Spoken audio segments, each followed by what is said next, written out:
The stretch of Broad Street in Vienna, Virginia, was as unremarkable as any suburban artery.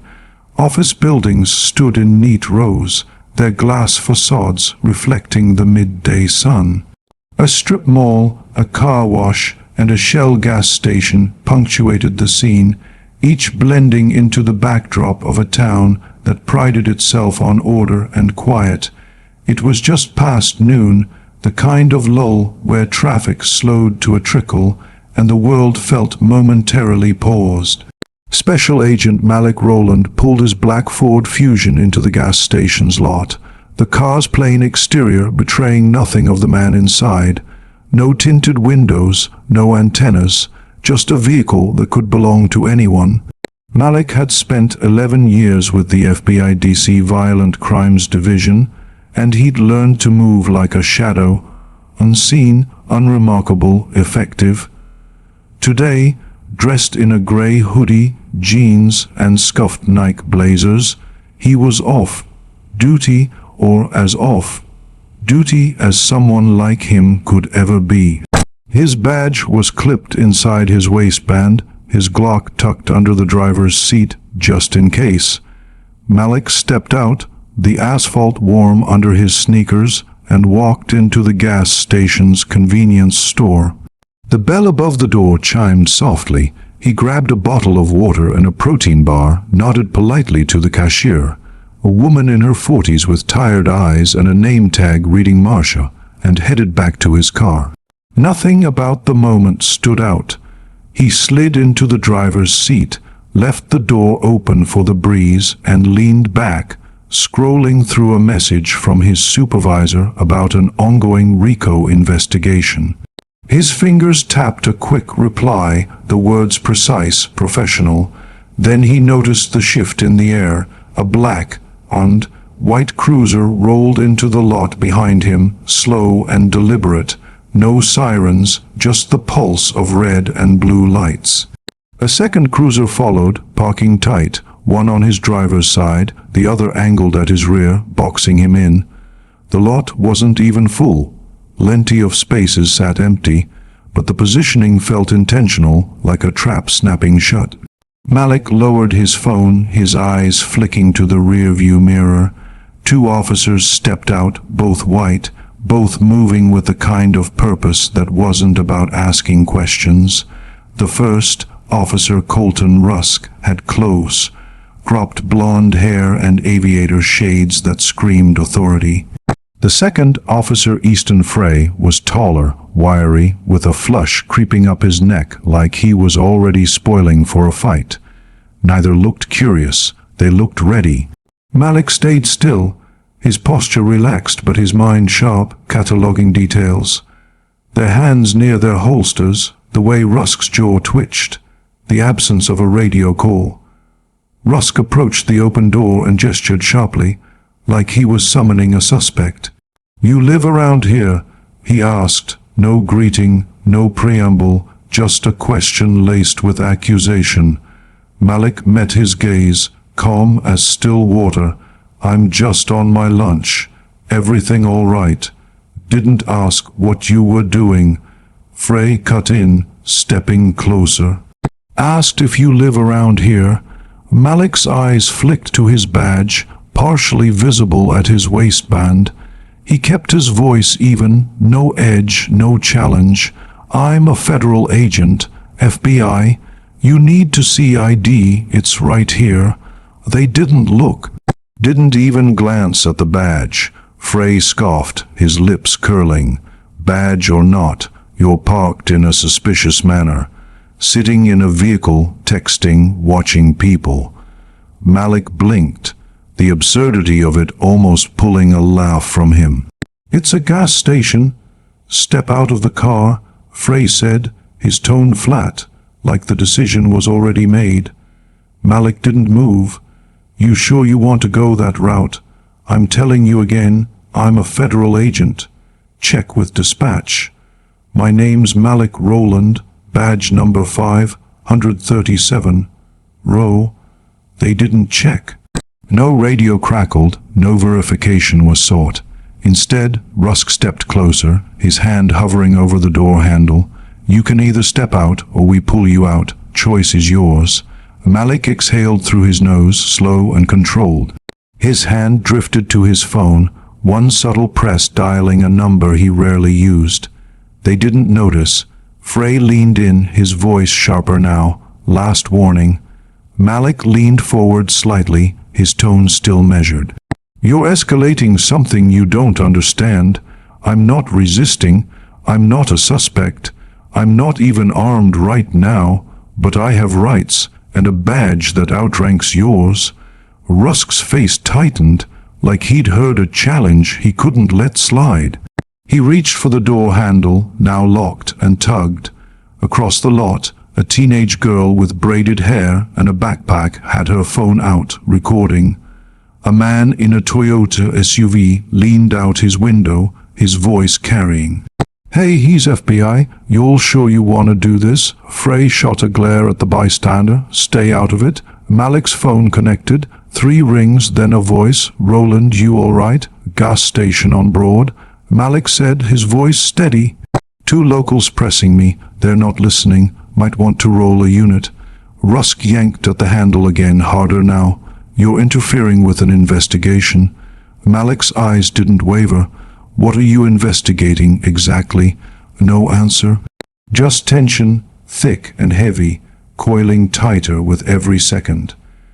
Across the street, unnoticed, a black Suburban took a hard turn into the lot, tires silent but purposeful. The air shifted again, and Malik knew this was about to change fast. The gas station's lot felt like a stage now, the kind where every movement was amplified, every word a potential spark. Officer Frey's jaw was tight, not from focus but from frustration. This wasn't how stops usually went. People didn't stay calm. They didn't quote badge numbers like they meant something. They didn't look at you like they were already 3 steps ahead. "You see how he's talking," Frey muttered to Rusk, low enough that Malik shouldn't have heard. But he did. "He's trying to act slick. He's stalling." Rusk nodded, his hand still near his holster. "You watch his hands. I'll get the door." Neither of them paused. Neither thought to take a breath, to radio dispatch, to verify the man sitting calmly in front of them. This wasn't about procedure anymore. It was about control, about winning a moment they'd already decided was theirs. Malik watched them, his eyes scanning not in panic, but in calculation. He could have gone loud, flashed his credentials on a federal channel, called in a supervisor, embarrassed them both in front of the growing cluster of bystanders. But something in their faces, in the way they looked at him like they'd already written his story, told him it wouldn't matter. He knew that look. It was the kind that saw a hoodie, a skin tone, and a car with out-of-county plates, and decided that was enough. "I'm asking again," Malik said, his voice steady as granite.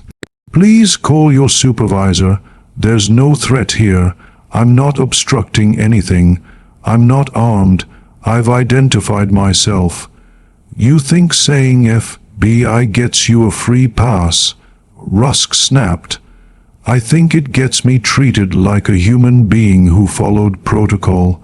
Malik replied, his words clipped but calm.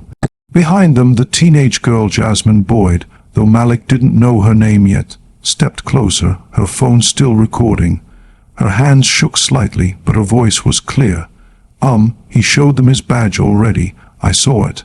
Are they allowed to do this?" Nobody answered her.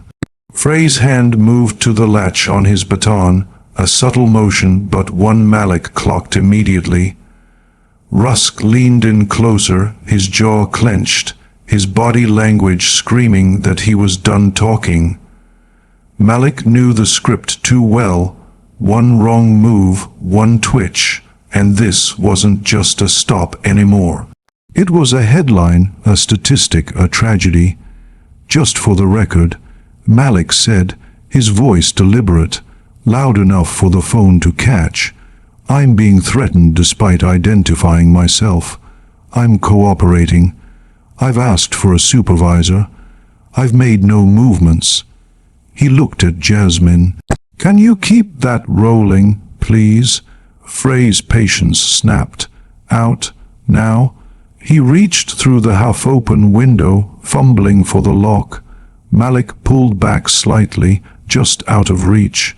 "I'm not resisting," he repeated. "You don't have a warrant. You don't have cause. I've done nothing wrong." Rusk drew his baton, the metal glinting in the sunlight. Malik saw it in his peripheral vision, his pulse steady but his mind racing through options. Then the Suburban hit the lot. No squealing tires, no dramatic flourish, just precision, authority. The black SUV pulled to a stop 10 feet away, government plates unmistakable. The doors opened in unison and out stepped Special Agent Renee Harlow, a woman in her early 50s, tall and sharp in a dark blazer and navy turtleneck. Her salt and pepper hair was slicked back, her presence like a storm front rolling in. 2 more agents followed, a man and a woman, both moving toward Malik's car with purpose. Harlow's voice cut through the air like a blade. "Step away from the vehicle, now." Frey blinked, caught off guard. "Excuse me," I said, "step away. You're interfering with a federal operation." The agents behind her flashed their credentials, federal shields gleaming. Malik unlocked his door and stepped out slowly, nodding to Harlow. "Appreciate you. You good?" she asked, her eyes scanning him quickly. "I'm fine," Malik said, stretching slightly. Didn't want to escalate, but they weren't having it. Frey looked between them, confusion replacing his earlier bravado. "You're telling me this guy really is FBI?" Harlow didn't answer. She turned to her agents. "Secure the scene. Start rolling your footage. Get dispatch on the line." Rusk looked ready to argue, but Harlow's glare shut him down. "You ignored a federal badge. You refused to verify it. You threatened an agent on his break, and you're still standing here instead of stepping back. What part of this are you not getting?"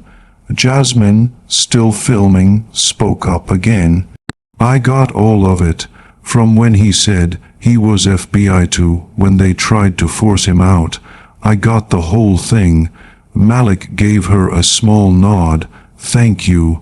Frey took a half step back, hands raised, not in surrender, but in hesitation. The confidence was gone. Rusk muttered something under his breath, too low to catch.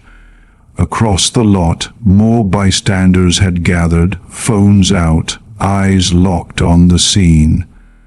A silver Ford Explorer pulled up, lights flashing but silent. Chief Grant Hayden stepped out, his khaki uniform crisp, his white flat, top hair catching the light. His face looked like he'd been pulled from a funeral. He didn't speak at first, just surveyed the scene. Frey and Rusk now retreating, Malik surrounded by agents, Harlow waiting like a judge about to deliver a verdict. "Someone wanna tell me what the hell happened?" Hayden asked, his voice gravelly. Harlow gestured to Jasmine. She caught most of it. Agent Rowland gave multiple verbal identifications. They ignored all of them and attempted a physical extraction. Hayden turned to Malik. "You all right?" "I am now," Malik said, his tone even but firm. "But I won't be brushing this under the rug." Hayden nodded, like he'd expected that. He turned to his officers. "Frey, Rusk, go sit in your car." Rusk tried to speak. "Chief, it wasn't what it looked." "Did I stutter?" Hayden snapped. "Sit down now." They moved, slow but compliant. Malik stepped closer to the chief, lowering his voice so only the agents could hear. "I'm not here for a show, but I'm also not letting this slide." They were seconds away from dragging me out of my car in front of civilians. If I'd moved wrong, we'd be chalking the street by now. Hayden's expression shifted, less defensive, more weary. I get it, you'll file a report. I already made a call. I have, Malik said. Internal's gonna want the body cam footage, and hers. He pointed to Jasmine and anyone else who got it. The agents were already collecting names from bystanders. Marcia, the cashier, stepped out of the store, her apron still on. I know y'all don't need more noise, she said, but I saw the whole thing from the window. He didn't do anything wrong. They were out of line. If you need a statement, I'll give one. Malik offered her a grateful look. Appreciate that, she nodded once. Don't let them bury it. He wasn't planning to. Something had cracked open, raw and undeniable, and there was no stuffing it back down. The black Suburban's engine still ticked, a faint reminder of the weight now settling over the scene. Harlow stepped away, pulling her phone from her jacket pocket. Her call was quiet, her glances toward Malik unreadable. He leaned against his car, not tired but surreal, the moment stretching into something bigger than he'd expected. He hadn't drawn his weapon, hadn't raised his voice, hadn't resisted. Yet here they were, surrounded by uniforms, agents, and witnesses, with a police chief trying to contain a fire that was already spreading. The gas station was no longer just a pit stop, it was a fault line. Malik stood beside his car, arms crossed, posture relaxed but not passive. His eyes stayed on Frey, who was still squared up in the cruiser, waiting for a cue to justify what he'd done. Harlow paced forward, her presence like a teacher about to hand out consequences, not advice. Let's make this very clear, she said, her voice carrying to the officers and the growing crowd. Agent Rowland was on a break. He showed identification. He posed no threat. And you attempted to force entry into his vehicle, then tried to physically remove him. That's not mistaken identity. That's misconduct. Frey looked defensive, his flush deepening. We had probable cause. He was acting suspicious. You mean sitting in a parked car and texting? One of the agents behind Harlow asked, deadpan. That's not suspicious. That's Thursday. Rusk wasn't backing off. We've had reports of gang activity in the area. Cars sitting for too long. You think we're just gonna ignore it?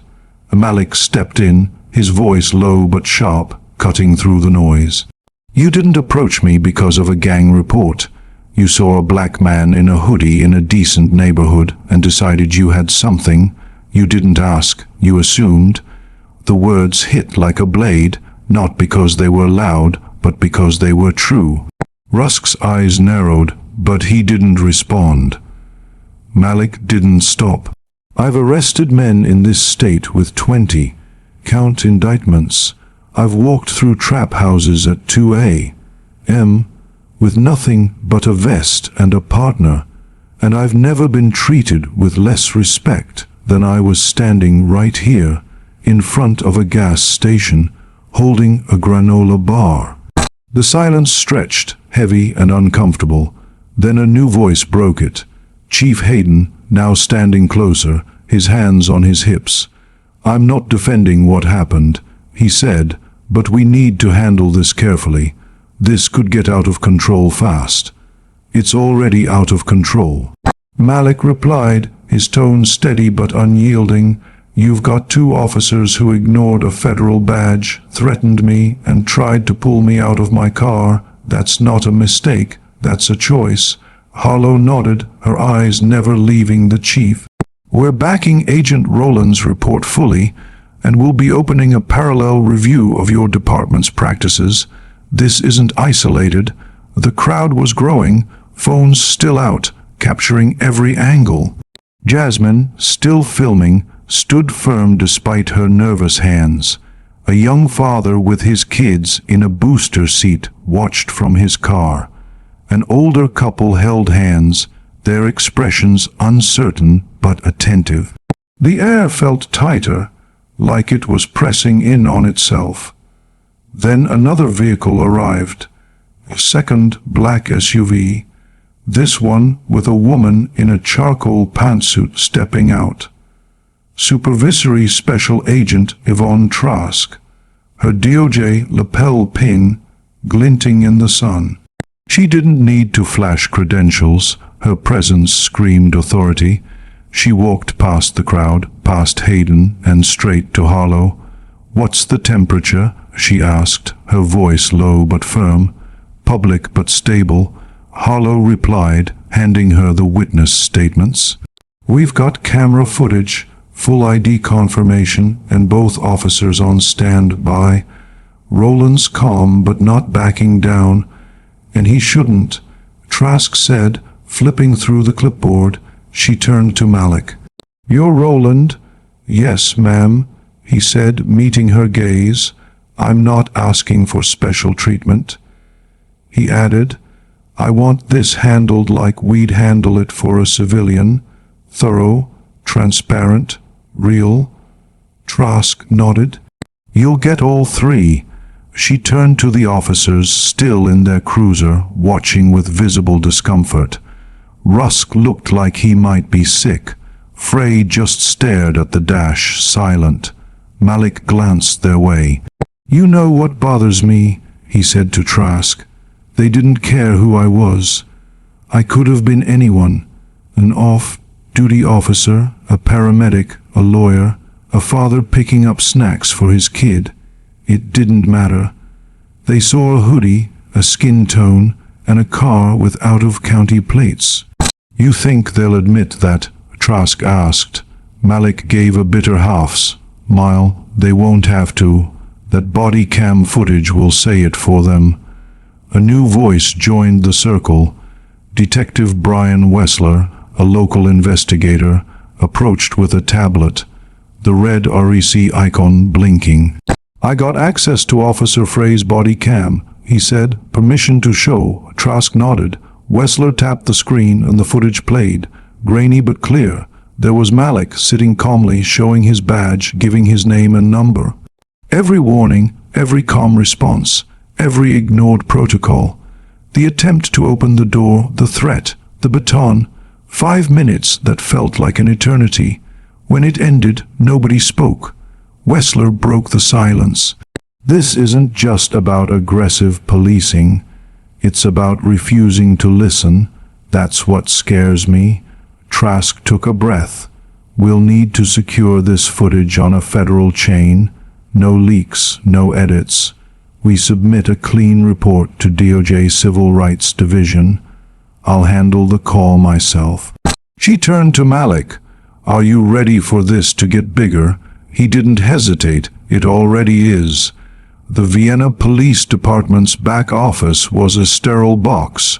No windows, just a round table, a water cooler, and a plaque about community partnership that felt like a cruel irony.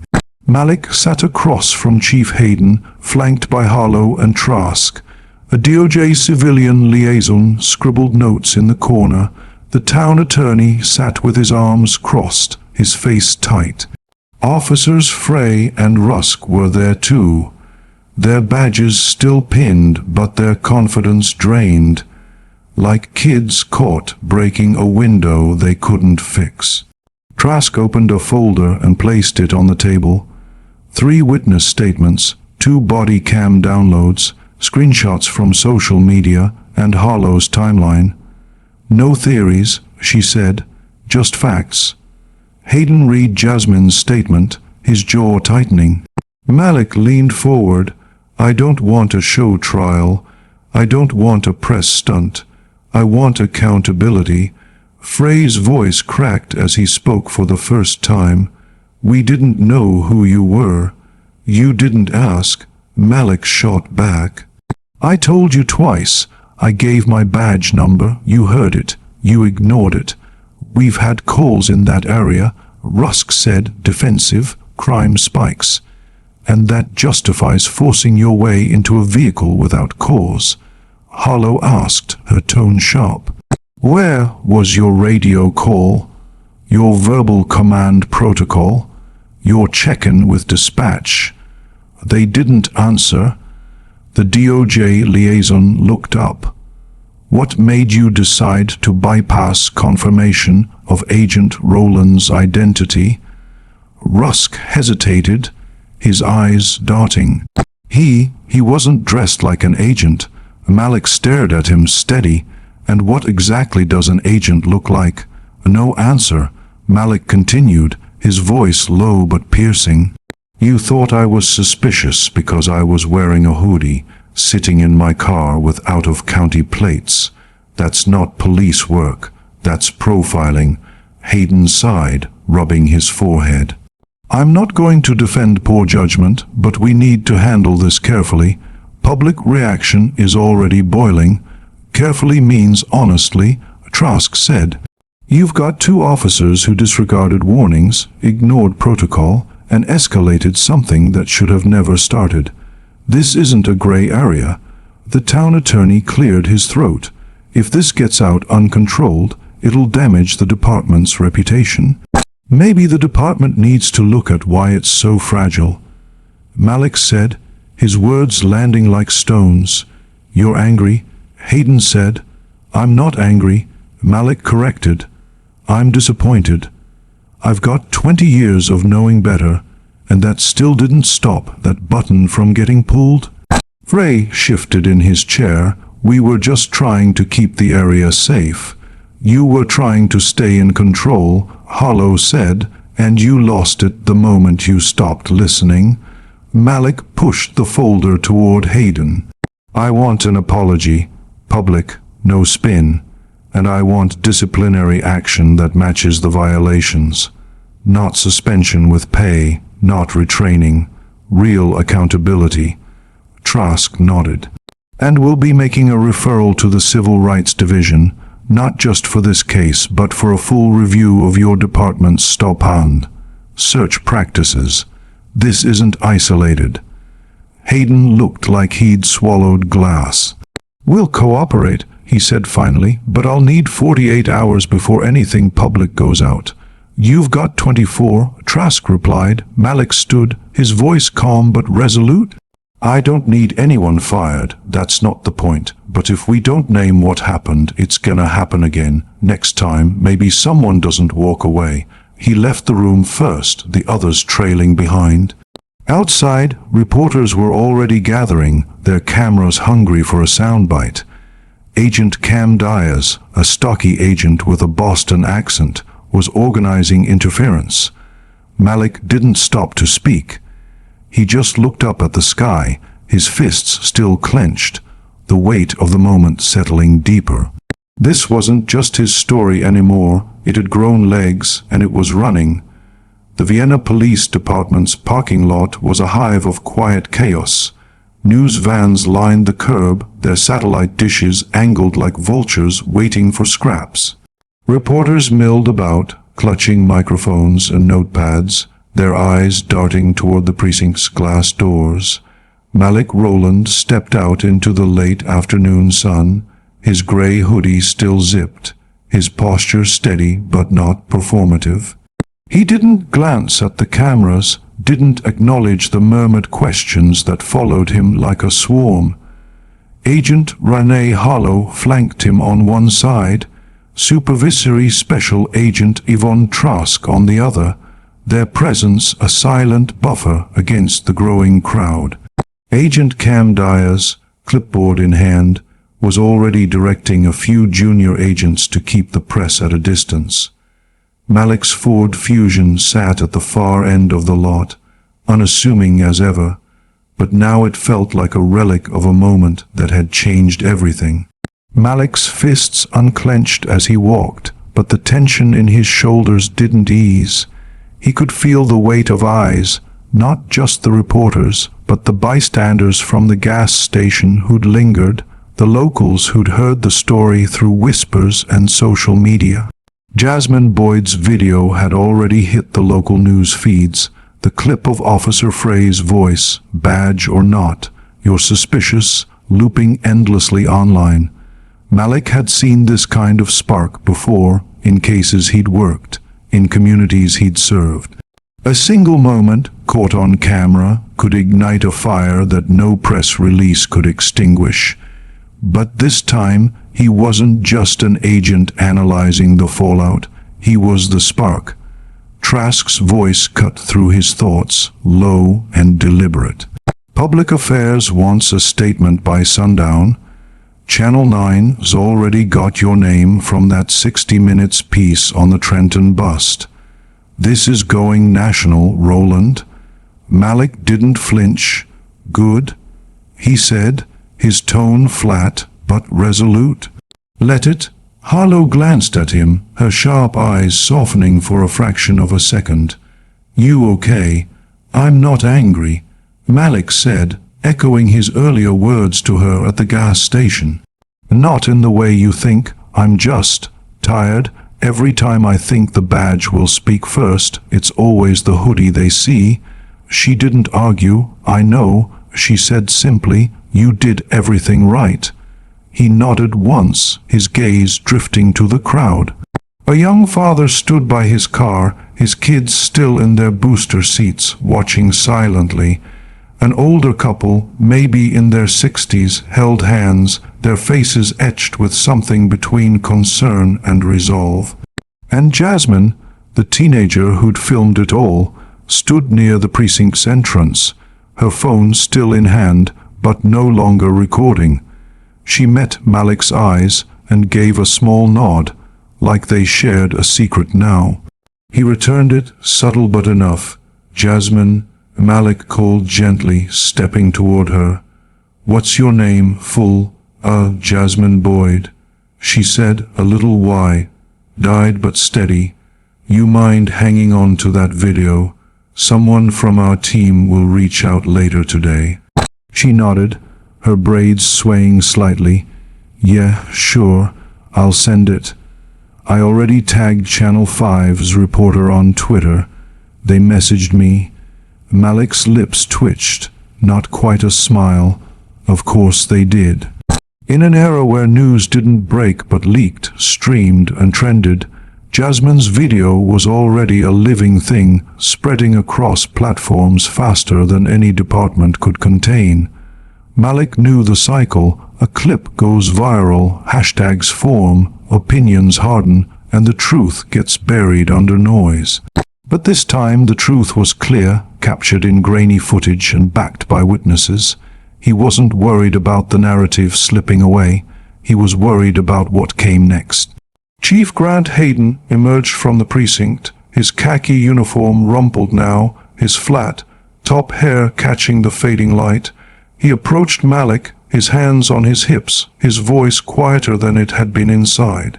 I've got internal on the line, he said. They'll need an official complaint.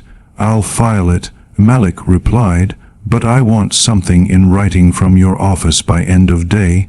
Copies of the body cam footage, the shift log for both officers, no redactions.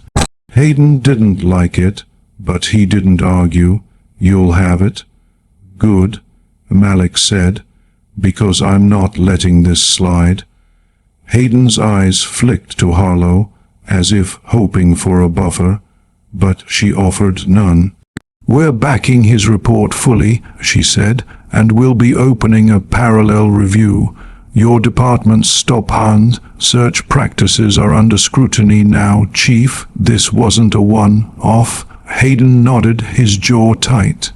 He turned away, heading toward his Explorer, but not before glancing at the reporters.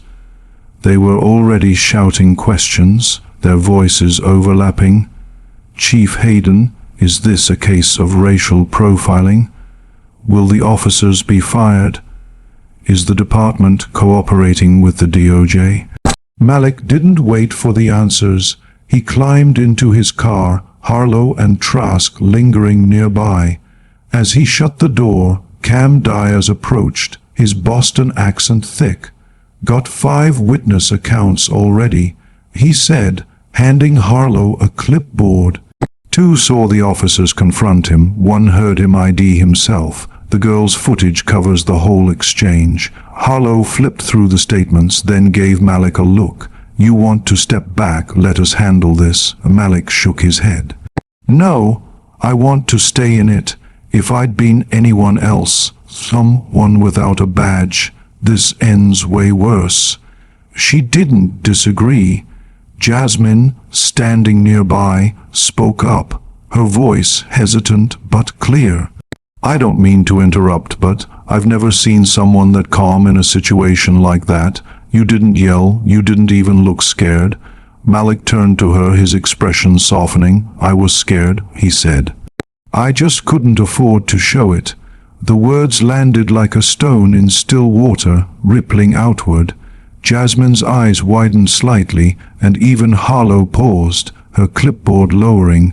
Malik glanced at the crowd, at the officers still in their cruiser, at the reporters circling like sharks.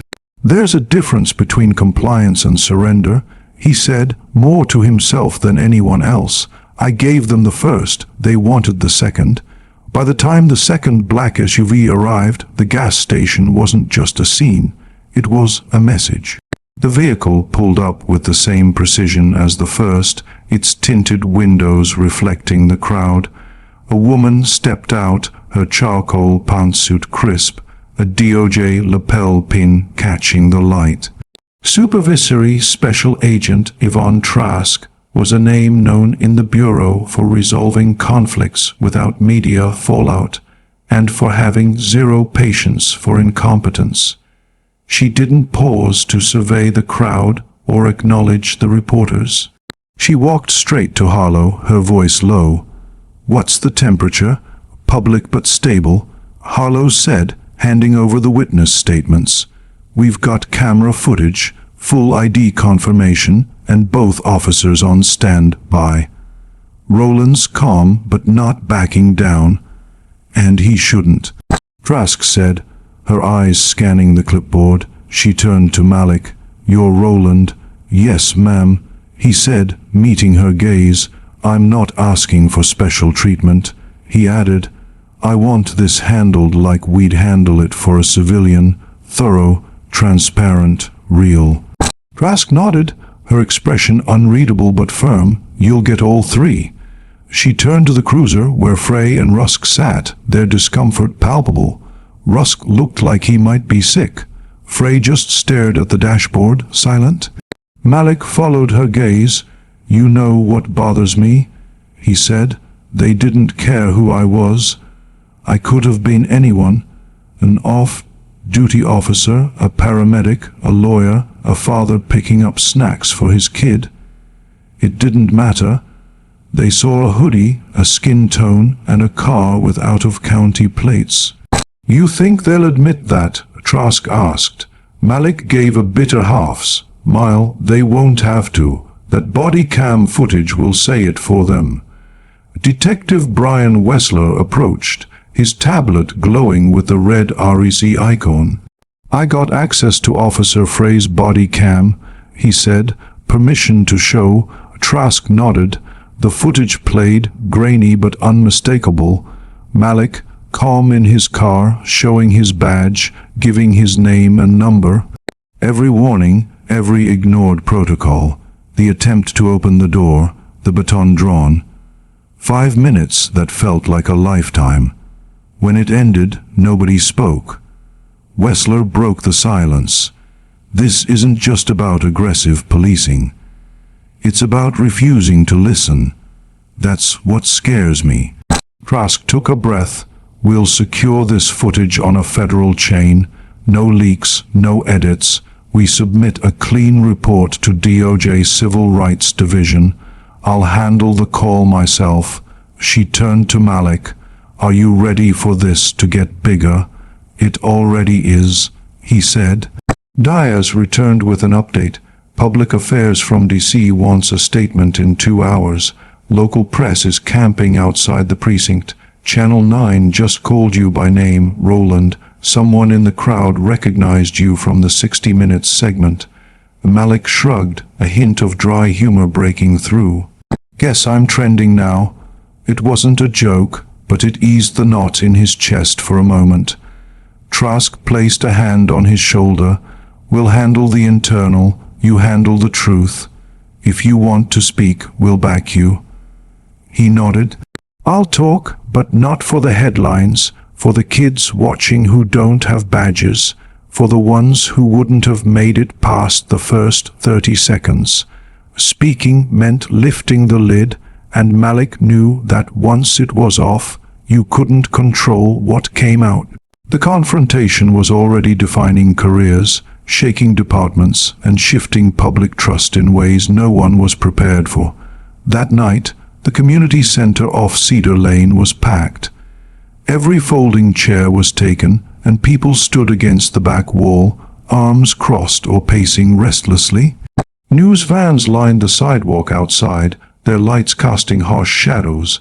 Inside, the air buzzed with expectation, not noise. The town council had called the emergency forum hours earlier, trying to get ahead of the fire, but nobody believed they were steering anything. Jasmine's video had millions of views now. The clip of phrase words a trending soundbite. Malik sat in the front row, still in his gray hoodie, his presence quiet but heavy. People kept glancing at him, some nodding, others just watching. Chief Hayden stepped to the podium just after 7, clearing his throat. The room didn't quiet, so he started anyway. "I know tensions are high," he said, his voice gravelly. "I'm not going to waste your time pretending this isn't serious." No applause, just listening. He continued, "What happened yesterday was a failure of judgment, one that could have had irreversible consequences. 2 of my officers violated department procedure. They failed to identify a federal agent, ignored his clarifications, and escalated a situation that should have ended with a simple acknowledgement." The crowd stayed still. Hayden took a breath. "Effective immediately, both officers have been placed on administrative leave without pay, pending a full investigation." Now came the noise. Some clapped, others shouted, "Why weren't they fired? What about charges?" Hayden raised a hand. "We're cooperating fully with the DOJ and FBI. This case has moved beyond our department, but I want to be clear, we will not defend misconduct under the badge." Jasmine, in the corner, held her phone steady, live streaming the event. Her video from the gas station had made her a local name, and tonight she wore a hoodie too. Hayden took a breath, then did something unexpected. He stepped from the podium and walked toward Malik, not fast, not theatrical, just deliberate. He stopped in front of him, mic in hand. "Agent Rowland, I want to apologize to you directly. Not just because you were an agent, but because you were a citizen and we failed you." A murmur swept the room. Malik stood slowly, not shaking Hayden's hand but nodding once. "I appreciate the words," he said, his voice clear, "but this isn't just about me. I got lucky. I had the badge, the phone number, the backup. What happens to the people who don't?" A few nodded. One man in the back called out, "Say that again." Malik didn't raise his voice. He didn't need to. "I've spent my career arresting dangerous people. I've seen the worst humanity has to offer. But the most exhausting part of this job is being treated like I don't belong in it." The line landed like a punch. He looked out over the crowd, into eyes that were tired, angry, listening. "This isn't just a policing problem, it's a perception problem. We keep trying to fix it with policies and trainings, but none of that matters if people reach for their instincts instead of their facts." Hayden stood silently beside him. Applause rose, not wild but honest. Jasmine stopped streaming and just listened, her phone at her side. The mayor spoke next, then a school principal, a pastor. Voices poured out, not just about Malik, but about traffic stops, school hallways, job interviews, the invisible weight people carried. Something cracked open, not dramatic but real. As the meeting ended, Malik stepped into the parking lot to quiet thanks. People shook his hand, Parents introduced their kids. A boy, maybe 12, asked, "You really FBI?" Malik smiled. "Yeah, for a while now," the boy said, cool, and walked off with his dad. But the crowd wasn't leaving with just thoughts. They were leaving with questions, and change doesn't start with answers. It starts when people stop looking away. The next morning, Vienna woke to more than headlines. Phones rang off the hook at the precinct, some from angry residents, others from neighboring departments asking how bad it really was. Inside the station, the mood was heavy. Officer Colton Rusk sat in an empty break room, staring at his coffee. No one spoke to him, not out of hate, but because they didn't know what to say. He scrolled his phone, landing on a clip of Malik saying, "There's a difference between compliance and surrender." 2 million views. The comments were brutal.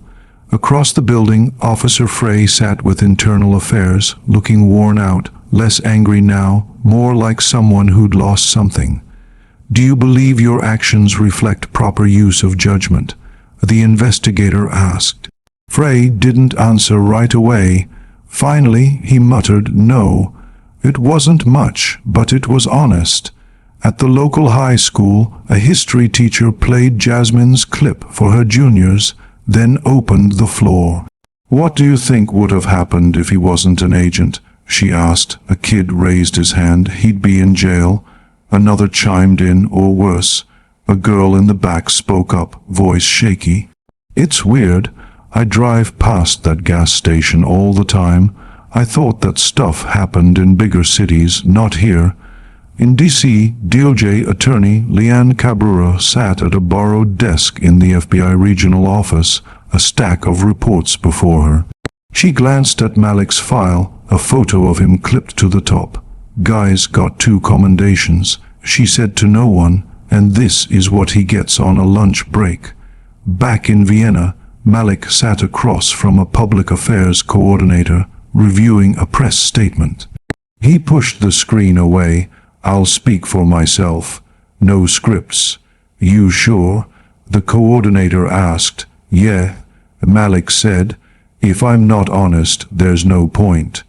That afternoon, he gave a brief press conference. No suit, just a black long sleeve shirt and jeans. "I don't think all officers are bad," he told the cameras, but what happened wasn't about a badge. It was about perception, and we can't fix that until we name it. By evening, the town hall saw more foot traffic than it had in years. A notice on the community board read, "Open Discussion Forum, Public Safety, Policing, and Racial Perception. All residents welcome. No RSVP, no formal speakers, just chairs and a microphone." The first 20 minutes were quiet, people shuffling in, waving across aisles. Then Charline Duper, a woman in her 70s, stood with her cane. "I've lived here 52 years, she said. What happened to that agent wasn't new. It was just recorded. Murmurs, nods. Then Lamar Denton, a mechanic, spoke. "I don't work in law enforcement, but I know what it's like to be seen as a threat. I've been followed through this town more times than I can count. Never got an apology." One by one, stories poured out. A mother said, "I told my son not to wear his hoodie at night because I'm scared someone might see him the wrong way."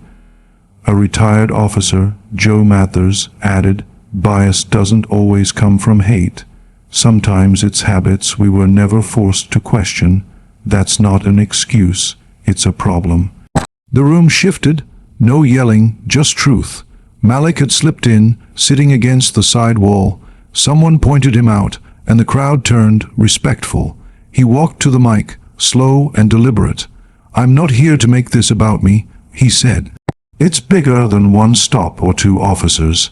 I've worked with the best law enforcement teams in this country, but I've also seen how easily people are trained to see danger where there is none. We can't fix that with slogans or workshops. We fix it by telling the truth, even when it's uncomfortable. Someone whispered, "That's it."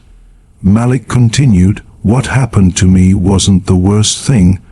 I didn't end up in a hospital or locked up, but I was treated like I didn't belong. If that can happen to me, an agent with credentials, what happens to the next person who doesn't?" Applause rose, real and heavy. The mayor, the principal, the crowd, they listened. Later, a group of teens formed Vienna Youth Watch, creating a Google form for residents to share police interactions. Hundreds responded by morning. The town council promised monthly forums and a review of hiring practices. Malik went back to work. No TV appearances, just his Ford Fusion, his hoodie folded in the back seat, his badge clipped to his waistband. But something had changed. Officers lowered their windows to greet him. People nodded at gas stations, not because he was famous, but because he was human. The Vienna Community Center off Cedar Lane was still buzzing as the forum wound down, the air thick with the weight of words unspoken for too long. Folding chairs scraped against the floor, and voices murmured in clusters, some angry, some hopeful, all carrying the raw edge of truth. Malik Rowland sat in the front row, his gray hoodie a deliberate choice, its worn fabric a silent rebuke to the assumptions that had sparked this fire. He hadn't planned to speak, but the room had turned to him, their eyes expectant, and he'd delivered, not just for himself, but for the ones who didn't have a badge, a phone number, or a team to call. Now, as people filed out, shaking his hand or offering quiet nods, the weight of the moment settled deeper. This wasn't just about him anymore. It was about the town, the people, the mirror they were finally forced to face. Outside, the parking lot glowed under streetlights, news vans still idling like predators waiting for a kill. Malik stepped into the cool evening air, his breath visible in the September chill. Agent Renee Harlow walked beside him, her blazer crisp despite the long day, her eyes scanning the crowd for any sign of trouble. Supervisory Special Agent Yvonne Trask was already on her phone, her voice low as she coordinated with DC. Agent Cam Dyer's clipboard tucked under his arm was directing a few junior agents to manage the reporters who lingered, their cameras hungry for one last soundbite. Malik's Ford Fusion sat at the far end of the lot, unremarkable as ever, but now it felt like a monument to a moment that had cracked Vienna open. "You didn't have to speak," Harlow said, her tone matter of fact but warm. "But you did it right." Malik shrugged, his hands in his pockets. "Had to, for the kids like Jasmine, for the ones who don't get to walk away." Harlow nodded, her gaze drifting to the crowd. Jasmine Boyd stood near the community center's entrance, her phone no longer recording but still clutched in her hand. She caught Malik's eye and gave a small wave, her braids swaying as she turned to join her friends. Malik didn't wave back. He didn't need to. The connection was there, unspoken but real. She'd seen him and he'd seen her, and that was enough. Trask hung up her phone and approached, her charcoal pantsuit catching the streetlight. "DOJ Civil Rights Division is moving fast," she said. "They're pulling Vienna PD stop on. Search logs tonight. Cabarrus leading the review. This isn't just about your stop, Rowland. It's about patterns. Good," Malik said, his voice steady. "It needs to be bigger than me." Trask studied him for a moment, her eyes sharp but not unkind. "You sure you're ready for what comes next? This is going national. CNN already calling. You're not just an agent anymore. You're a face." "I'm not here for the spotlight," Malik said. "I'm here for the truth, for the people who don't have a voice loud enough to cut through the noise." Trask nodded, a rare flicker of respect crossing her face. "Then we'll back you, but you need to know, this doesn't end tonight. The videos, the statements, the forums, it's all fuel, and the fire's already burning. Malik glanced at the news vans, their lights casting long shadows. Let it burn. Inside the Vienna Police Department, the mood was a funeral without a body. The phones rang incessantly, residents demanding answers, advocacy groups requesting meetings, even a few calls from officers in neighboring towns asking how bad it really was. Officer Colton Rusk sat in the break room, his coffee cold, his phone glowing with a clip of Malik's voice from the forum. I want kids to grow up in this town without being taught that their safety depends on how quiet they can be when they're scared. The video had 4 million views now, the comment section a brutal mix of support for Malik and venom for Rusk and Frey. Rusk scrolled, his jaw tight, but he didn't look away. He couldn't. Each word felt like a weight he'd have to carry for the rest of his career. Across the hall, Officer Easton Frey sat with Internal Affairs, his face pale, his hands fidgeting. The investigator, a woman with a no-nonsense stare, leaned forward. You had a federal agent identify himself twice, show his badge, give his number. Why didn't you verify it? Frey swallowed, his voice barely above a whisper. I thought he was bluffing. He didn't look like an agent. What does an agent look like? The investigator pressed. Frey didn't answer. He didn't need to. The body cam footage, now locked in a federal chain, had already answered for him. The investigator scribbled a note. You're aware this is going to the DOJ? This isn't just about discipline. It's about accountability. Frey nodded, his eyes fixed on the table. I know. In a small office down the hall, Chief Grant Hayden sat with the town attorney, a stack of papers between them, witness statements, body cam transcripts, Jasmine's video time-stamped and notarized. The attorney, a wiry man named Paul Grayson, rubbed his temples. This is a PR nightmare, he said. We need to control the narrative. Suspension without pay is a start, but the public's going to want more. Hayden's voice was gravelly, tired. They're not getting more until the investigation's done. We're cooperating with the DOJ. That's the line. Grayson shook his head. The public doesn't care about lines. They care about that video. They care about Rowland's words at the forum. He's not just an agent. He's a symbol now. Hayden leaned back, his eyes drifting to the plaque on the wall about community partnership. He shouldn't have to be. At the FBI regional office in D.C., DOJ attorney Leanne Cabrera sat at a borrowed desk, her laptop open to Vienna PD stop hands, search logs. The data was a mess, gaps in documentation, vague justifications for stops, a pattern of disproportionate scrutiny in certain neighborhoods. She flipped to Malik's file, his photos staring back at her.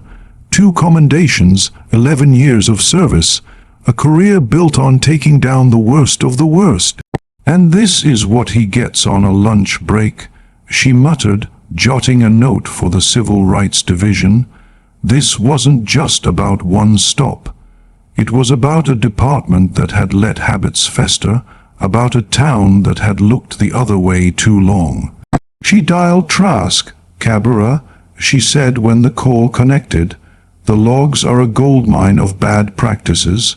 No consistent escalation protocols, no oversight on discretionary stops. Rowland's case is the tip of the iceberg. We figured, Trask replied. What's your play? Full audit, Leanne said. I'm recommending a consent decree if the patterns hold, but we need to move before the media turns this into a circus. Too late for that, Trask said. Rowland speaking at 8 p.m. outside the precinct, no script, his words. Cabrera smiled faintly. Good, let him talk. The truth doesn't need a filter. At 8 p.m., Malik stood outside the Vienna Police Department, a makeshift podium set up under floodlights. The cameras were a wall of lenses, their clicks relentless. Reporters shouted questions, but Malik waited, his presence commanding silence.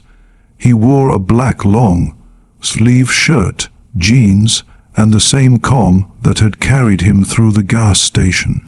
When he spoke, his voice was steady, cutting through the noise. "I don't believe all officers are bad," he began, his eyes scanning the crowd. "I've worked with some of the best, people who risk their lives to keep others safe. But what happened yesterday wasn't about a badge. It was about perception. 2 officers saw a black man in a hoodie, sitting in a car with out-of-county plates, and decided I was a threat. I showed my badge. I gave my name, my number. They didn't listen. They didn't check. They assumed." He paused, letting the words land. "This isn't just about me. I had training, credentials, a team to call. I walked away. But what happens to the next person who doesn't? The kid grabbing snacks after school, the mom running errands? We can't fix this until we name it. It's not just a policing problem, it's a perception problem. And it starts with listening." A reporter raised her hand. "Agent Rowland, are you calling for the officers to be fired?" "I'm calling for accountability," Malik said. "Consequences that match the violation, not revenge, not a show trial. Real change, that means looking at why this happened, not just how. It means making sure it doesn't happen again." Another reporter jumped in. "Was this racial profiling?" Malik's eyes met hers, unflinching. "The body cam footage speaks for itself. You tell me what you see." He stepped back, signaling the end. The reporters erupted, but Malik walked away, hollow and Dyers at his sides. Sarah Nguyen, the public affairs coordinator, caught up with him. "That was bold," she said, her voice tight. "You sure you want it out there like that?" "It's already out there," Malik said. "I just said it louder." The next morning, Vienna woke to a town transformed. The news vans hadn't left, but now they were joined by advocacy groups, community organizers, even a few protesters holding signs that read "Listen First" and "Accountability Now." At James Monroe High, students gathered in the cafeteria, talking about Jasmine's video, about Malik's words at the forum. A group of juniors, led by a girl named Aisha, started a petition for mandatory bias training for local police. By noon, it had 500 signatures, most from students who'd never thought to speak up before. In the precinct, Rusk and Frey were officially on leave, their lockers cleared out, their badges turned in pending the investigation. The mood among the remaining officers was heavy, not with anger, but with uncertainty. Some questioned their own instincts, their own training. A young officer named Ryan Carter approached his sergeant during a break. "I watched the video," he said, his voice low. "I've been thinking, what if that was me? What if I'd made that call?" The sergeant, a veteran named Linda Hayes, looked at him. "Then you'd better figure out why," she said, "and fix it before it's you." At the FBI field office, Malik sat across from Nguyen again, this time with a draft report for the DOJ. He skimmed it, then pushed it back. "I'm not signing off on anything that softens the edges," he said. "This needs to be clear." 2 officers ignored protocol, escalated without cause, and profiled me. "Call it what it is." Nguyen nodded, making a note. "Understood, we're backing you, but you need to know the DOJ likely to push for a broader investigation. This could mean federal oversight for Vienna PD." "Good," Malik said. "They need it." By afternoon, the town council announced a second forum, this one focused on reform. They promised to review hiring practices, update training protocols, and create a civilian oversight board. The announcement wasn't met with cheers, but with cautious nods. Trust wasn't rebuilt in a day, but it was a start. That evening, Malik drove to the community center for the second forum. this time as a guest, not a speaker. The room was fuller than the first, with faces he hadn't seen before. Teenagers, retirees, shop owners, even a few officers in civilian clothes. The microphones stood in the center, and one by one, people spoke. A teacher shared a story of a student questioned for loitering near a park. A father talked about teaching his son to keep his hands visible at all times. A young woman, barely out of high school, said, "I'm tired of being scared to drive through my own town." Malik listened, his face unreadable but his heart heavy. When the room turned to him, he shook his head. "I said my piece," he said quietly. "This is your time." As the forum ended, a boy approached, maybe 12, his sneakers scuffed like Malik's. "You really FBI?" he asked. Malik smiled. "Yeah, for a while now." "That's cool," the boy said, then hesitated. "You think I could be FBI someday?" Malik looked at him, seeing not just a kid but a future. "If you want it, you can. But you don't need a badge to make a difference. Just keep your eyes open and your voice steady." The boy nodded, his dad pulling him away with a grateful glance. Outside, Harlow waited by Malik's car. "You're good with them," she said. "The kids. They're the ones who'll change this," Malik said. "Not me." She didn't argue. "You started something, though. Vienna Youth Watch is already planning a march. The council's talking about renaming a scholarship after you." Malik shook his head, a faint smile breaking through. "No scholarships. Let them name it after Jasmine. She's the one who made sure the truth got out." Harlow nodded, her eyes warm. "You going back to work tomorrow?" "Yeah," Malik said. "Same cases, same grind, but maybe now people listen a little harder." He drove home the long way, no music, just the hum of the road. When he pulled into his driveway, he sat for a minute, staring at his reflection in the rear-view mirror. Just a man, tired but unbroken. He wasn't a hero, wasn't a symbol, but he'd done what he could. He'd held the mirror up, and Vienna was looking into it. The town kept moving. Vienna Youth Watch grew, their Google form a living record of stories, some painful, some hopeful. The monthly forums became a fixture, each one drawing bigger crowds. Officers started nodding to Malik at gas stations, not out of obligation, but because they saw him differently now. Human, not a headline. One afternoon, he saw Jasmine walking out of school, her friends laughing around her. She spotted him, gave a small wave, and kept going. He smiled, didn't wave back, didn't need to. The fire was still burning, but it wasn't destructive anymore. It was illuminating, showing Vienna what it could be if it faced the truth head on. Malik went back to his cases, his badge clipped to his waistband, his hoodie folded in the back seat. But the town carried his words, and they carried each other's. One moment had become a mirror, and for once, nobody was turning away. If you liked this story, please like, subscribe, and share it with others so they can learn something from it too.